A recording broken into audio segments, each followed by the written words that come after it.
Biasanya orang yang baru nikah ujiannya itu 3 tahun pertama.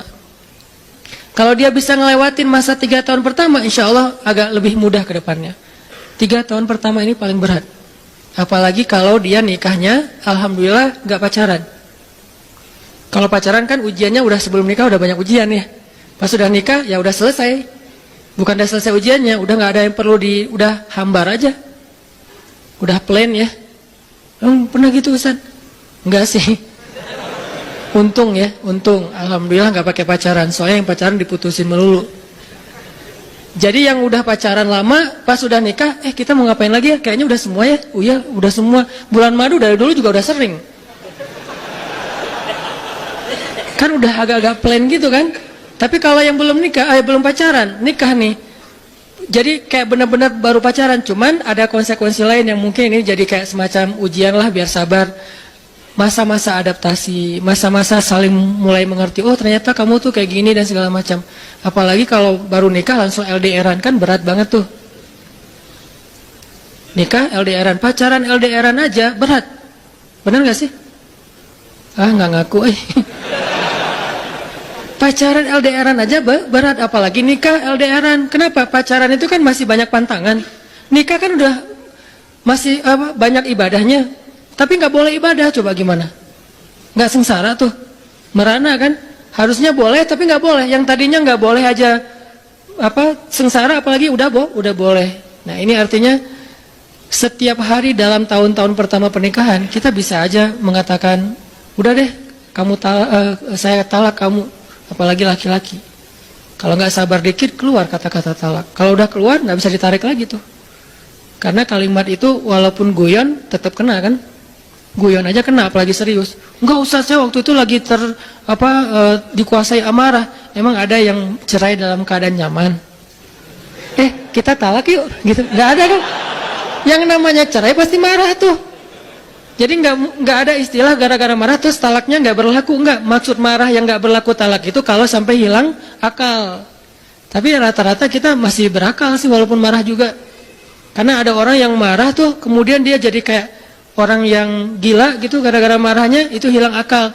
Tapi kalau masih berakal, masih mukallaf, masih bisa berpikir, ya namanya cerai nggak ada yang nggak marah. Yang namanya cerai pasti marah. Say, aku talak kamu. Nggak ada, udah talak manggilnya say. Udah gitu pakai emoticon yang love gitu. Tapi talak kan agak-agak klise ya. Nggak ada, pasti emoticonnya tuh berderai-derai atau hatinya terbelah kan gitu kan ya. Lagi rame soalnya tuh yang kayak gitu-gitu.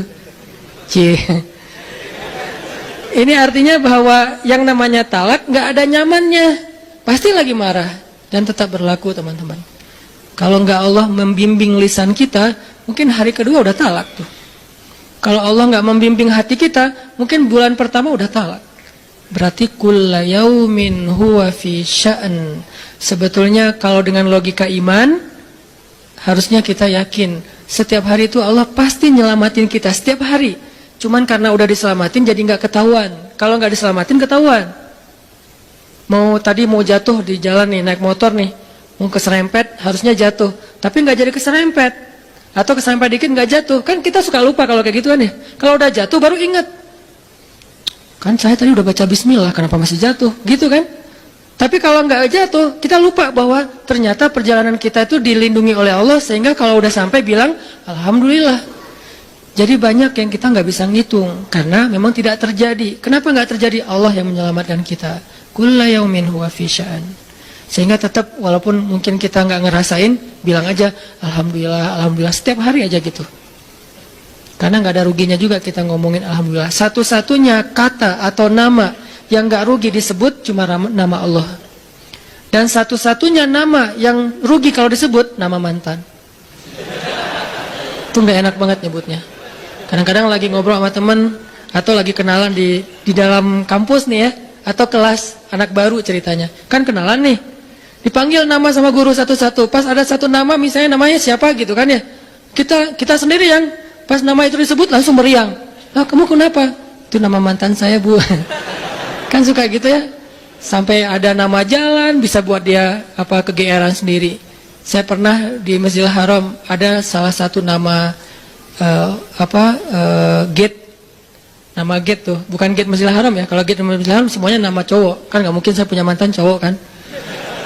Salah satu gate di hotel lah, itu namanya tuh nama, pokoknya nggak usah disebut, ketahuan ntar di stalking lagi ya. Ada salah satu gate di hotel besar kayak Zam-Zam Tower gitu, gate-nya tuh namanya nama seseorang. Pas ngeliat tuh, hah, gitu doang. Coba bayangin, nama aja bisa bikin kita calangap. Nama, coba. Jadi satu-satunya nama yang kalau disebut itu bikin kita nggak nyaman, itu nama muatan.